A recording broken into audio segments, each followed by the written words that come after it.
नमस्कार। वृश्चिक राशि के सभी जातकों का, दर्शकों का बहुत बहुत स्वागत, अभिवादन। आज हम चर्चा कर रहे हैं बृहस्पति के अतिचारी होने के मीनिंग क्या है।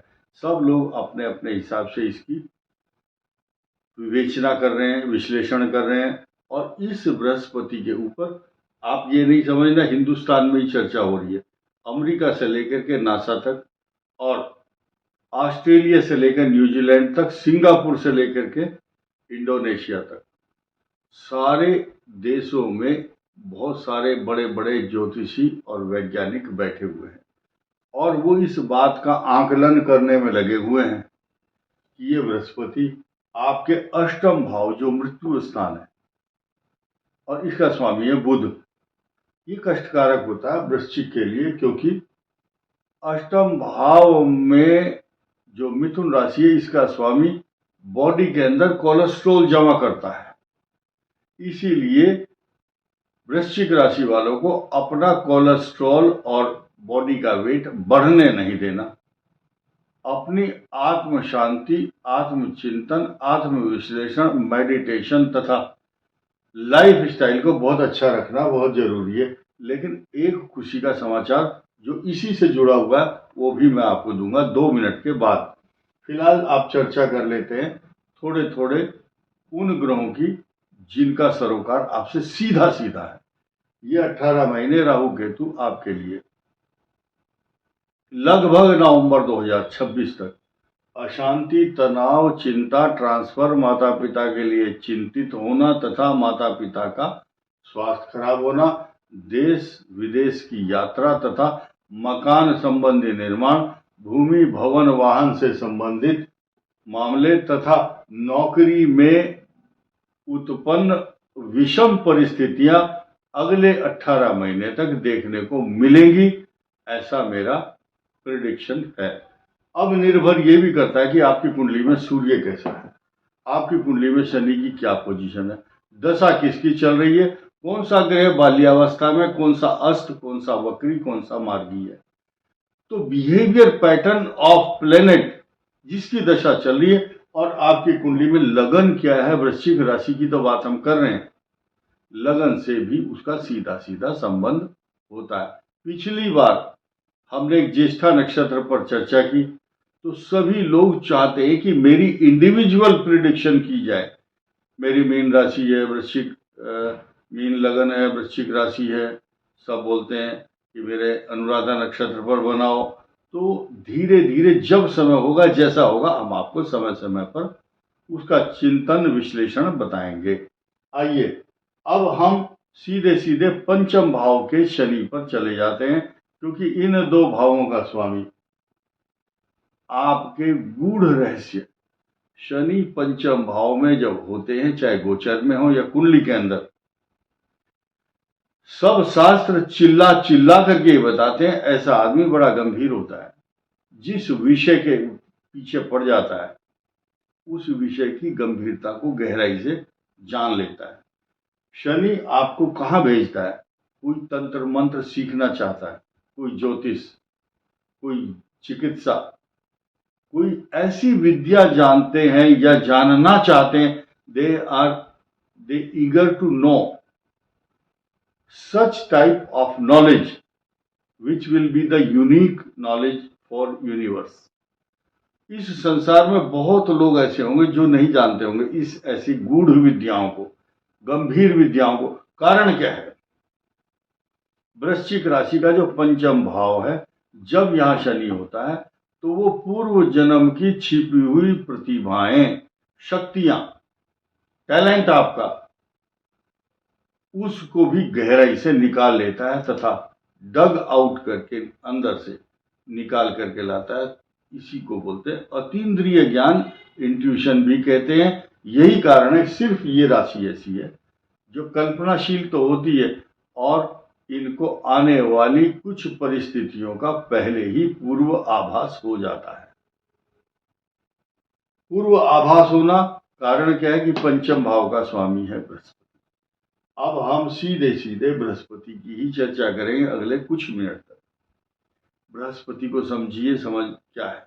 बृहस्पति ज्ञान है, बृहस्पति विद्या है, बृहस्पति आपके पुत्र संतान है, बृहस्पति आपकी छिपी हुई प्रतिभा तथा अंदर की ऐसी विशेष योग्यता है जो कभी कभी आप किसी के सामने प्रकट नहीं करते और आपके अंदर होती है वो विद्या।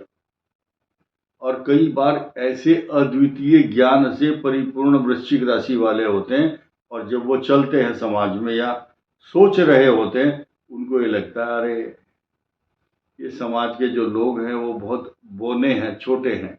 किस मामले में? ज्ञान के मामले में, क्योंकि ये ज्ञानी होते हैं, बहुत एक्स्ट्रा ऑर्डिनरी ज्ञानी। मुख्य बात क्या है? दो प्रकार के अहंकार हैं। बृहस्पति की चर्चा हम इस विषय में करेंगे कि बृहस्पति दो तरह के अहंकार रखता है।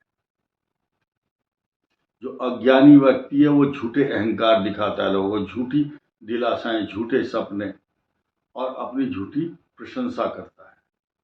वो झूठा अहंकार है। और एक सच्चा अहंकार है। जिस व्यक्ति के पास ज़्यादा ज्ञान होगा, अच्छा डॉक्टर, अच्छा वकील, अच्छा जज, अच्छा मिस्त्री हो, चाहे अच्छा प्रोफेसर हो, ज्ञानी हो, कैसा भी हो, जिसको ज्ञान होगा वो स्वाभिमान भी होगा, ज्ञान भी होगा तथा अहंकार से युक्त भी होगा। सीधे मुंह बात नहीं करता किसी से। उसको ये आभास होता है कि मेरे पास इस विषय का ज्ञान है और मैं all in all competent authority हूँ इस सब्जेक्ट की। यहाँ एक विषय अलग ले जाते हैं। आपको ये विषय सुनना जरूरी है, क्योंकि रामचरितमानस में एक पात्र ऐसे हैं, सुतीक्षण जी, जिन्होंने भगवान से कहा कि प्रभु मेरा एक निवेदन है, मैं कुछ मांगना चाहता हूँ। बोले क्या मांगोगे? मेरा अहंकार बढ़ा दीजिए। बोले प्रभु इस संसार में सब व्यक्ति ये कहते हैं कि मेरे अभिमान नहीं रहना चाहिए, अहंकार ना हो। आप तो उल्टा बोल रहे हैं। तो बोले मांगिए। अस अभिमान जाई नहीं मोरे, मैं सेवक रघुपति पति मोरे। मुझे अभिमान और ये अहंकार बना रहे कि मैं सेवक हूं और भगवान राम मेरे स्वामी हैं। ऐसा अहंकार तो बना रहना अच्छा है। और जो व्यक्ति ज्ञान से सराबोर है वो बहुत अच्छा होता है, लेकिन इतना एक्स्ट्रा ऑर्डिनरी बहुत, क्योंकि अधिक अहंकार मनुष्य को विनाश की तरफ ले जाता है।